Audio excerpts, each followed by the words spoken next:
नमस्कार, स्वागत है आपका और मैं हूं आपके साथ सपना दीपक मद्देशिया। बुलेटिन का आगाज करेंगे। प्रधानमंत्री नरेंद्र मोदी ने हिंदू नववर्ष के शुभारंभ के मौके पर छत्तीसगढ़ को 33,700 करोड़ रुपए के विकास कार्यों की सौगात दी। राज्य में बेहतर रेल सुविधा के तहत अभनपुर रायपुर रेल सेवा को वीडियो कॉन्फ्रेंसिंग के माध्यम से हरी झंडी दिखाकर रवाना किया। सांसद बृजमोहन अग्रवाल ने अभनपुर रेलवे स्टेशन पर आयोजित विशेष कार्यक्रम में सम्मिलित हुए और वीडियो कॉन्फ्रेंसिंग के माध्यम से प्रधानमंत्री के कार्यक्रम से जुड़े। उन्होंने स्थानीय जनता की उपस्थिति में ट्रेन को झंडी दिखाकर रायपुर के लिए रवाना किया। इस अवसर पर बृजमोहन अग्रवाल ने लोगों को नवरात्रि की बधाई देते हुए कहा कि अभनपुर की जनता के लिए बहुत खुशी का दिन है। नवरात्रि के पहले दिन प्रधानमंत्री मोदी ने रायपुर और अभनपुर के बीच रेल सेवा की शुरुआत कर एक ऐतिहासिक कदम उठाया है। आने वाले समय में इस रेल सेवा का विस्तार धमतरी तक किया जाएगा और इसे बस्तर तक जोड़ा जाएगा। मुख्यमंत्री विष्णुदेव साय ने आम सभा को संबोधित करते हुए कहा कि हिंदू नववर्ष के शुभारंभ के मौके पर छत्तीसगढ़ की पावन धरती पर विकास की नई रोशनी फैली है। जो प्रधानमंत्री नरेंद्र मोदी ने राज्य को 33,700 करोड़ रुपए से अधिक की बहुआयामी परियोजनाओं की सौगात दी है। उन्होंने जनसभा में प्रधानमंत्री नरेंद्र मोदी का छत्तीसगढ़ की 3 करोड़ जनता की ओर से हार्दिक स्वागत और अभिनंदन किया। मुख्यमंत्री साय ने कहा कि प्रधानमंत्री मोदी द्वारा लोकार्पित और शिलान्यास की गई परियोजनाएं रेल, सड़क, ऊर्जा, ईंधन, आवास और शिक्षा से जुड़ी है, जो न केवल लोगों के जीवन में खुशहाली और सुविधा का नया सूर्योदय लाएंगी बल्कि विकसित छत्तीसगढ़ की नींव भी मजबूत करेगी।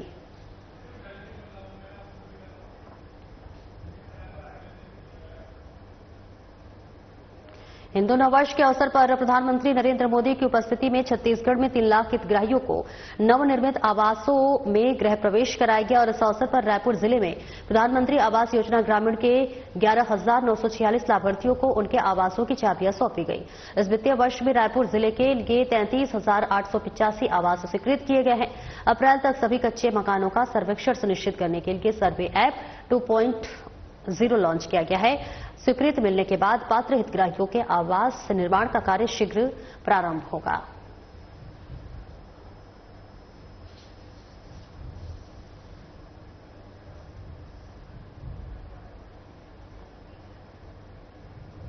छत्तीसगढ़ के मुख्यमंत्री विष्णुदेव साय ने जयस्तंभ चौक रायपुर में भगवान झूलेलाल की जयंती और चेटी चंद पर्व पर आयोजित शोभा यात्रा का पुष्प बरसाकर आत्मीय स्वागत किया। ये शोभा यात्रा नगर भ्रमण के बाद जयस्तंभ चौक पहुंची, जहां पर मुख्यमंत्री साय ने श्रद्धा और उल्लास के साथ शामिल होकर समूचे सिंधी समाज को पर्व की शुभकामनाएं दी।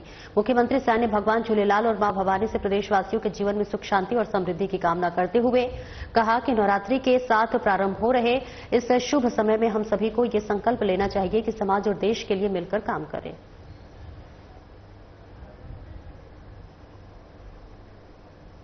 बस्तर के लोहंडी गुड़ा में 31 मार्च 1961 को लोहंडी गुड़ा गोलीकांड को लेकर स्मृति दिवस पर साल की तरह इस साल भी 31 मार्च को मनाया गया। इस खास दिन पर आसपास के ग्रामीण एकत्रित होकर गोलीकांड में शहीद हुए लोगों को याद किया और उनके परिजनों का सम्मान किया। इस अवसर पर ग्रामीण और अन्य जनप्रतिनिधि मौजूद रहे। शहीद को प्रतीक स्मारक पर पुष्पगुच्छ अर्पित कर शहीदों को सम्मानित किया गया।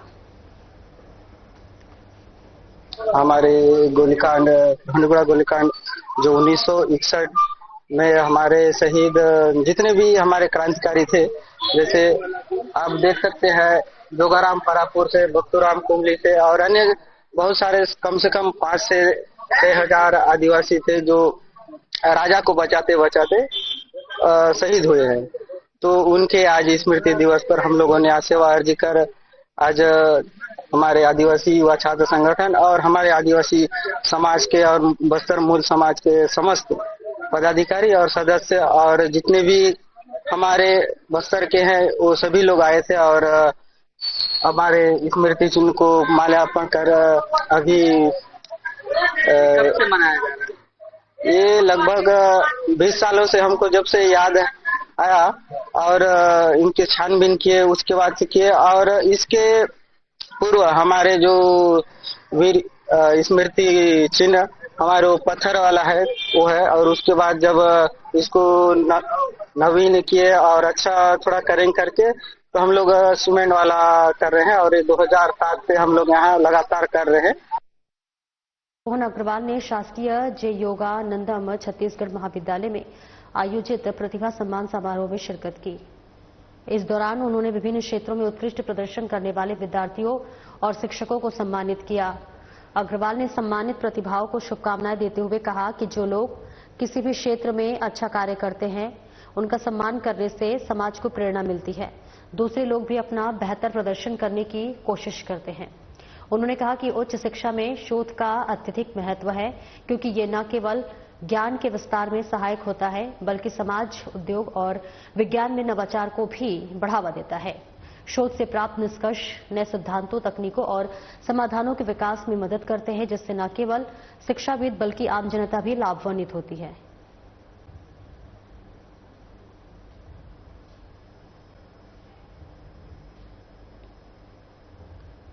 छत्तीसगढ़ शासन के वाणिज्य, उद्योग और श्रम मंत्री लखनलाल देवांगन के मुख्य आतिथ्य में कलेक्ट्रेट सभाकक्ष में जिला खनिज संस्थान न्यास की शासी परिषद की बैठक आयोजित हुई। बैठक में वित्तीय वर्ष 2024-25 में किए गए कार्यों की प्रगति और आगामी वित्तीय वर्ष 2025-26 के कार्य योजना की स्वीकृति के लिए अनुमोदन किया गया। इस दौरान कटघोरा विधायक प्रेमचंद पटेल, पाली तानाखार क्षेत्र विधायक तुलेश्वर सिंह मरकाम सहित अन्य जन प्रतिनिधि और विभागीय अधिकारी उपस्थित रहे। बैठक में डीएमएफ अंतर्गत विभिन्न एजेंडाओं और पर चर्चा उपरांत मंत्री देवांगन ने कहा कि डीएमएफ से जिले में विकास का काम जन अपेक्षाओं की पूर्ति के साथ किया जा रहा है। जिले में शिक्षा, स्वास्थ्य, कृषि, अधोसंरचना सहित जनहितैषी कार्यों को प्रस्ताव में प्राथमिकता दी गई है। उन्होंने सभी विभागीय अधिकारियों को स्वीकृत कार्यों की नियमित समीक्षा करने के लिए निर्देश दिए, जिससे कि निर्माण कार्य समय सीमा में पूर्ण हो सके। साथ ही निर्माण में गुणवत्ता का विशेष ध्यान रखने के लिए निर्देशित किया।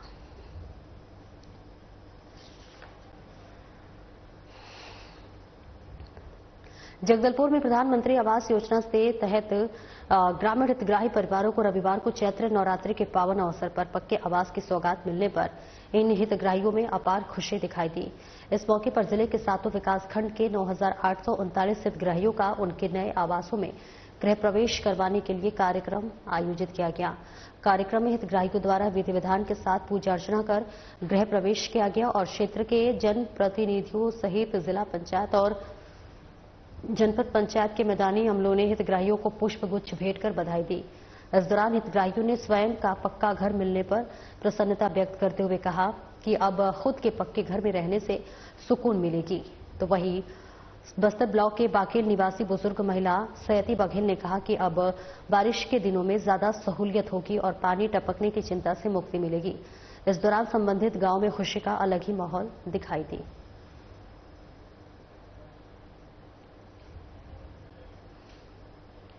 और कोंडागांव जिला कांग्रेस कमेटी के अध्यक्ष बोधराम नेताम के बनने पर कांग्रेस कार्यकर्ताओं में खुशी की लहर दौड़ गई। कार्यकर्ता और चाहने वालों का कांग्रेस भवन में लेकर उनके गृहग्राम तक बधाई देने का तांता लगा हुआ है। बता दें कि बोधराम नेताम सरल स्वभाव के और मिलनसार कांग्रेस के कार्यकर्ता है, जो कि लगातार अपने ग्राम की तीसरी बार सरपंच बने और कांग्रेस संगठन के कई बार पदाधिकारी भी नियुक्त हुए। जहां कांग्रेस के पुराने कार्यकर्ता में से जो गायत्री परिवार से भी जुड़े हुए हैं और उनके क्षेत्र में कार्यकर्ता और ग्रामीण में अच्छी पकड़ है। हाईकमान ने सर्वे कर जिला अध्यक्ष की कमान दी है।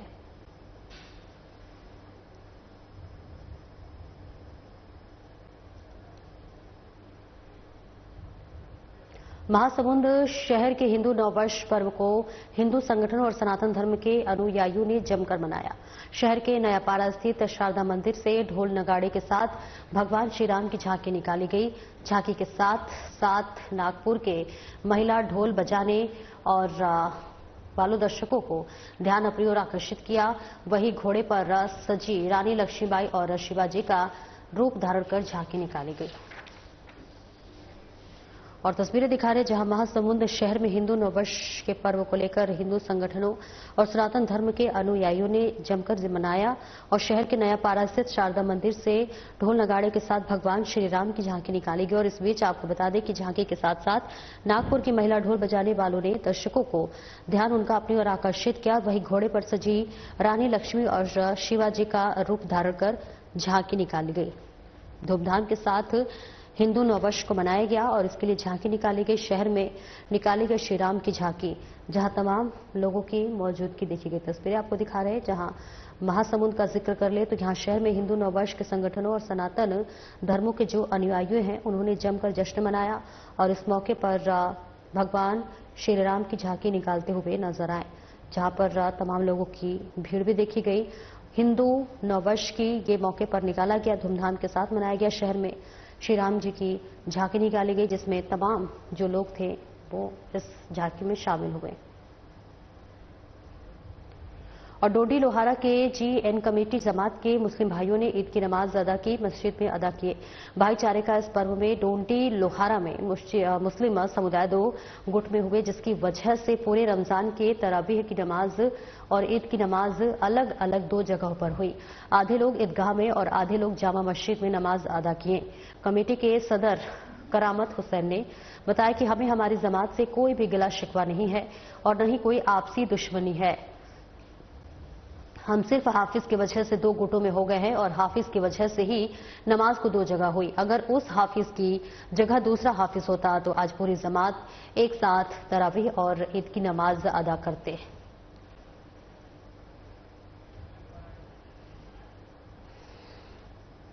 और दुर्ग के जेवरा सिरसा चौकी क्षेत्र में हुए हत्याकांड के आरोपी को पुलिस ने गिरफ्तार किया है। आपको बता दें कि पुरानी रंजिश के चलते अवतार मरकाम की चाकू मारकर बेरहमी से हत्या कर दी गई थी। पुलिस ने इस मामले में 4 आरोपियों को गिरफ्तार कर लिया है, जबकि मुख्य आरोपी और साजिशकर्ता दीपक ठाकुर अभी फरार है, जिसकी तलाश पुलिस कर रही है।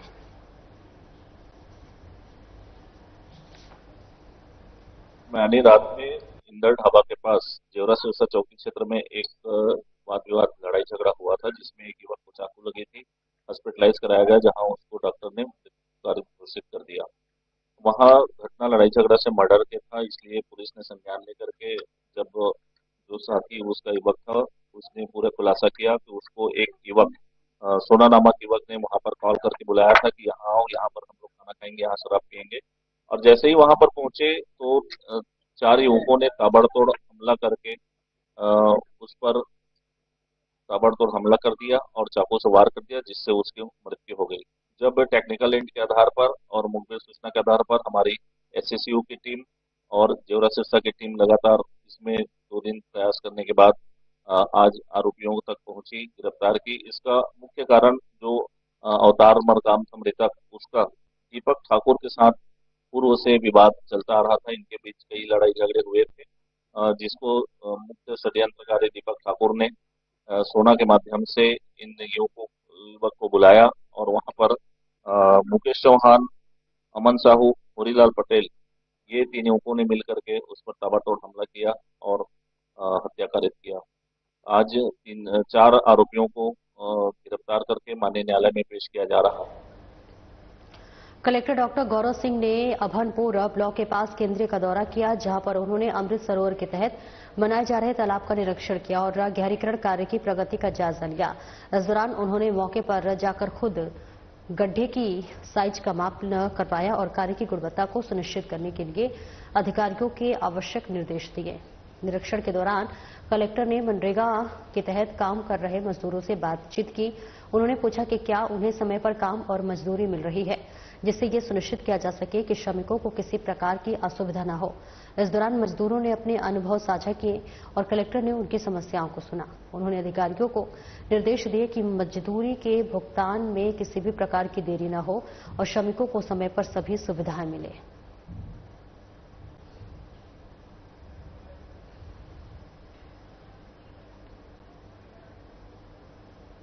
रविवार से चैत्र नवरात्रि की शुरुआत हो गई है और ऐसे में छत्तीसगढ़ के सभी मंदिरों में श्रद्धालुओं की भीड़ उमड़नी शुरू हो गई है। लोग अपने अपने नजदीकी मंदिरों में दर्शन करने के लिए पहुंच रहे हैं और इसी के साथ मनोकामना ज्योति कलश भी लोगों ने प्रज्वलित करवाए हैं। सभी मंदिरों में तैयारियां पूरी हैं। श्रद्धालुओं के आने जाने की व्यवस्था सहित मंदिर में साफ सफाई और इसके साथ ही ज्योत जलाने की संपूर्ण व्यवस्था भी प्रबंधन की ओर से कर ली गई है। इसी कड़ी में राजधानी रायपुर के काली मंदिर में भी श्रद्धालुओं की भीड़ उमड़नी शुरू हो गई है, जिसका हमारे संवाददाता छाया जायसवाल ने जायजा लिया। चैत्र नवरात्र की आज से शुरुआत हो गई है और ऐसे में छत्तीसगढ़ के सभी देवी मंदिरों में जो है तैयारियां पूरी कर ली गई है और देश भर से जो श्रद्धालु है सभी श्रद्धालु अपने अपने जो नजदीकी मंदिर है वहां पर पहुंच रहे हैं दर्शन करने के लिए, पूजा पाठ करने के लिए। और इस वक्त मैं राजधानी रायपुर के काली माता मंदिर में स्थित मौजूद हूं और आप देख सकते हैं कि यहाँ पर भी जो है श्रद्धालुओं की काफी भीड़ लग रही है, जो कि जो है फूलों के जो स्टॉल्स हैं वो लगे हुए हैं यहाँ पर और तमाम तरीके की जो चीजें हैं वो यहाँ पर सज चुकी है। मंदिर के बाहर जो है बहुत ही खूबसूरत सा नजारा दिख रहा है, जहाँ पर जो है फूलों के जो स्टॉल्स हैं, जो नारियल है, श्रीफल और जो माता रानी की जो जितनी श्रृंगार की सामग्रियां होती है वो सभी यहाँ पर लगाए गए हैं और लाइन से जो है इन सभी स्टॉलों में जो श्रद्धालु हैं वो अपने जरूरत का सामान खरीद रहे हैं और माता रानी को चढ़ाने के लिए पहुंच रहे हैं। तो आप देख सकते हैं कि राजधानी रायपुर का ये बहुत ही पुराना काली मंदिर है। इस मंदिर का भी काफी पुराना इतिहास रहा है और इसके अंदर भी जाएंगे और देखेंगे कि किस तरीके से जो श्रद्धालु है वो पहुंचे हुए हैं, दर्शन पूजन करने के लिए पहुंचे हुए हैं। तमाम तरीके की जो पूजा अर्चना है वो यहाँ पर वो करते नजर आएंगे। और आपको बता दें कि आज नवरात्रि का पहला दिन है, चैत्र नवरात्र आज से शुरू हो चुकी है। तमाम तरीके से श्रद्धालु जो है पूजा अर्चना करने के लिए पहुंच रहे हैं। श्रद्धालुओं से भी बातचीत करेंगे और जानेंगे कि जो है क्या कुछ मनोकामना लेकर आज पहुंचे हुए हैं। आज नवरात्रि का पहला दिन है, क्या कुछ कहेंगे? माता रानी बहुत अच्छी है, बहुत जो भी हमारी मनोकामना होती है माता जी हमारी पूरी मनोकामना पूरी करती हैं। और क्या कहेंगे, क्या मनोकामना लेकर आज पहुंची हुई है? क्या जोत भी जलवाए? जो भी हमारी मनोकामना होती है माता रानी हमारी सभी मनोकामना पूरी करती है, हमारे बच्चों की, हमारी सब। कब से आ रही है इस मंदिर? हम 25 साल से आ रहे हैं हम। क्या कुछ इतिहास है इस मंदिर के बारे में कुछ बताइए? मंदिर में बहुत श्रद्धा है, हर चीज है यहाँ, ऐसा कुछ नहीं है जो अपन नहीं बोल सकते हैं, सब कुछ है माता रानी के दरबार में। तो आप बिल्कुल देख सकते हैं कि यहाँ पर जो मंदिर है माता काली का मंदिर है और बहुत ही काफी पुराना मंदिर कहा जाता है इसे और बहुत सारे श्रद्धालु जो है मेन रोड पर ये स्थित है और जो है काफी संख्या में यहाँ पर श्रद्धालु पहुँचते हैं दर्शन पूजन करने के लिए। और जो है मंदिर प्रबंधन समिति ने भी काफी व्यवस्थाएं की होती है यहाँ पर के लिए। तो आप निश्चित तौर पर देख सकते हैं काफी मात्रा में भीड़ नजर आ रही है। तो यहाँ पर मंदिर के पुजारियों से भी बातचीत करेंगे और जानेंगे कि क्या कुछ विशेष रहता है, क्या कुछ तैयारियां की गई है मंदिर में इस बार, क्योंकि काफी संख्या में यहाँ पर श्रद्धालु पहुंचते हैं। क्या ये मंदिर काफी प्राचीन काली मंदिर है रायपुर का। यहाँ पर हर वर्ष लगभग 3000 से 4000 के बीच में जोत जलाई जाती है और रायपुर वालों की इस पर विशेष आस्था है। 11:30 से 12:30 बजे के बीच में पूजा के पश्चात यहाँ पर अभी जोत का प्रज्वलन किया जाएगा, जिसमें सभी वर्ग के लोग शामिल होते हैं और माँ से इतनी आस्था है, सारी लोगों की मनोकामना पूर्ण करती है माँ। ज्योत कलश इस बार जलाए गए हैं यहाँ पर और कितनी व्यवस्था है उसके? इसमें यहाँ पे सारी व्यवस्थाएं हैं। 50 से 60 आदमी की ज्योति की देखरेख करने के लिए टीम बनाई गई है। साथ में मंदिर प्रशासन के द्वारा भवन का भी, नए भवन का भी निर्माण पिछले वर्ष कराया गया था। सारी ज्योत वहीं पे प्रज्वलित की जाती है और देखरेख बहुत ही अच्छे तरीके से की जाती है। घी में मिलावट जैसी समस्या देखने को मिली थी, जिसके वजह से इस बार बमलेश्वरी मंदिर में घी के दीपक नहीं जल रहे। क्या यहाँ पर घी के दीपक जलाए जा रहे हैं? हाँ, यहाँ पे कुछ दीपक घी के जलाए जा रहे हैं और घी की गुणवत्ता को देखकर ही उसको खरीदा गया है और काफी जोत जो है वो तेल की ही जल रही है। घी के नाम मात्र के कम जोत जल रही है। कितने जोत जलाए गए हैं? लगभग 4000। तो आप देख सकते हैं कि मंदिर प्रबंधन के लोगों से भी हमने बातचीत की है। उनका कहना है कि घी के दीपक जो है बहुत ज्यादा नहीं जलाए जा रहे हैं, लेकिन जो है बहुत से दीपक जो तेल के हैं वो भी जलाए जा रहे हैं और साथ ही साथ जो घी के दीपक है उनको भी प्रज्वलित किया जा रहा है। तो आप देख सकते हैं कि यहाँ पर एक काफी पुराना पेड़ भी है। ये जो पेड़ है इसी के नीचे पर जो माता है वो विराजमान है और काफी पुराना ये पेड़ माना जाता है। और इसी के साथ आपको बता दें कि ये जो मंदिर है, मंदिर में काफी पुरानी जो प्रतिमा है वो स्थापित की गई है। फिलहाल जो प्रतिमा है उसे बदला गया है और कुछ दिन पहले ही इसे जो नई प्रतिमा है वो यहाँ पर स्थापित की गई है। तो काफी जो मान्यता है वो है यहाँ पर। और भी मंदिर के श्रद्धालुओं से बातचीत करेंगे और जानेंगे कि यहाँ पर आप पहुंचे हुए आज नवरात्रि का पहला दिन है, दर्शन करने आए यहाँ पे। कब से आ रहे हैं? मेरे को करीबन 20 साल 25 साल हो गया। क्या मान्यता है इस मंदिर की, क्या कुछ मान्यता है? इस मंदिर में कलश वलश रखते हैं, जोत जलता है, शुरू से जोत जल रहा है। तो तो बिल्कुल यहाँ पर जो है मंदिर में काफी जो आस्था है भक्तों की, वो यहाँ पर लोग यहाँ पर मौजूद रहते हैं और पहुंचते हुए हैं। काफी जो बड़ी संख्या में आज, क्योंकि मंदिर में थोड़ी कम भीड़ देखी जा रही है क्योंकि नवरात्रि का पहला दिन है, लेकिन यहाँ पर जो है श्रद्धालुओं की भारी मात्रा में भीड़ उमड़ती है। ये मेन चौराहा है और यहाँ पर जो है श्रद्धालु काफी संख्या में पहुंचते हैं। पूरी जो चौराहा है, सप्तमी या अष्टमी की अगर मैं बात करूं तो भारी संख्या में भीड़ यहाँ पर लोगों की देखी जाती है, लाइन लगी होती है और जो श्रद्धालु हैं, भक्त हैं, वो यहाँ पर बारी बारी से दर्शन करने के लिए पहुंचते हैं। यहाँ पर ज्योति कलश की भी स्थापना की गई है और इसी के साथ विभिन्न तरीके के जो प्रबंधन समिति के जो लोग हैं उन्होंने तमाम तरीके की व्यवस्थाएं की हुई है। आपको बता दें, अंतिम दिन यहाँ पर जो है हवन पूजन का भी कार्यक्रम रखा जाता है और इसमें भी भारी संख्या में जो श्रद्धालु हैं वो हिस्सा लेते हैं और तमाम तरह की जो पूजा अर्चना है, मनोकामना है, वो माता रानी यहाँ पर भक्तों की पूरी करती है। तो कैमरामैन वीरेंद्र के साथ मैं छाया जायसवाल, साधना प्लस न्यूज रायपुर। कोंडागांव के द्वारा निःशुल्क सैन्य प्रशिक्षण और मार्गदर्शन के 7वें चरण का शुभारंभ किया गया। सर्वप्रथम कार्यक्रम में उपस्थित अतिथियों ने भारत माता के छायाचित्र पर पुष्पमाला अर्पित कर दीप प्रज्वलित किया। इसके बाद समस्त अतिथियों को पुष्पगुच्छ देकर स्वागत किया गया। इसके बाद बस्तर संभाग प्रभारी सुब्रत साहा ने युवक और युवतियों को निःशुल्क सैन्य प्रशिक्षण के बारे में जानकारी दी। इसी के साथ जिला रोजगार अधिकारी पवन नेताम ने प्रशिक्षण में भाग लेने वाले युवक और युवतियों को कड़ी मेहनत करने को कहा और अखिल भारतीय पूर्व सैनिक सेवा परिषद के कार्यों की सराहना की।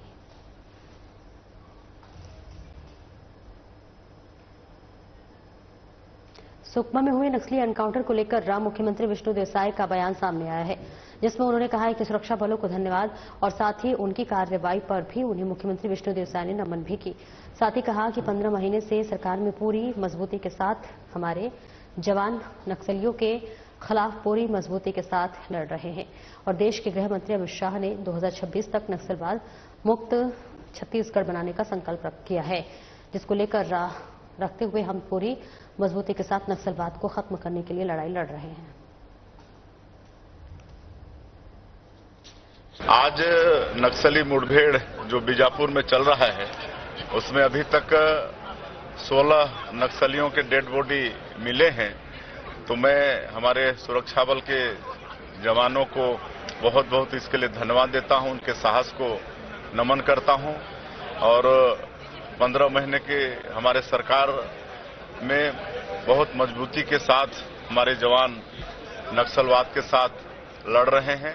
और जिस तरह से सबको मालूम है कि हमारे देश के जो यशस्वी गृह मंत्री हैं श्री अमित शाह जी आने वाले साल 31 मार्च 2026 तक पूरे देश से नक्सलवाद को समाप्त करना चाहते हैं और आज सबसे बड़ी संख्या नक्सलियों की हमारे प्रदेश में ही है, लेकिन डबल इंजन की सरकार के कारण, उनके मार्गदर्शन के कारण बड़ी मजबूती के साथ हम लोग नक्सलवाद के साथ लड़ रहे हैं और हमको पूरा विश्वास है कि उनका संकल्प अवश्य पूरा होगा। छत्तीसगढ़ के सुकमा में 17 नक्सलियों का एनकाउंटर हुआ है। मामले को लेकर गृह मंत्री विजय शर्मा का बयान सामने आया है, जिसमें उन्होंने कहा है कि जवानों की भुजाओं की ताकत है और अब तक 16 नक्सलियों के शव बरामद किए गए हैं। बड़ी मात्रा में हथियार भी बरामद किए गए हैं। 2 जवान घायल हुए हैं और हमारे लेकिन खतरे से बाहर है। साथ ही उन्होंने कहा है कि 85 दिनों में 133 नक्सली मारे गए हैं। साथ ही उन्होंने ये भी कहा कि जो भी इसमें हैं वे सरेंडर करें और सरकार उनका पूरी तरीके से साथ देगी। उन्होंने ये भी कहा कि अमित शाह जी का संकल्प बड़ा है, विष्णुदेव साय जी के मार्गदर्शन में बड़ा है और तय तिथि पर टारगेट को पूरा किया जाएगा। पूरी ताकत, पूरी दृढ़ता के साथ सरकार काम कर रही है।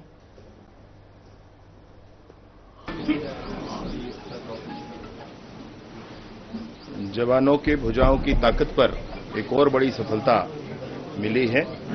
सुकमा जिले के केरलापाल थाना क्षेत्र के अंतर्गत सर्चिंग तो जारी ही था। सुबह की मुठभेड़ में 16 नक्सलियों के शव बरामद किए गए हैं। SLR, इंसास, AK-47 और कंट्रीमेड बहुत सारे हथियार भी उसमें शामिल हैं।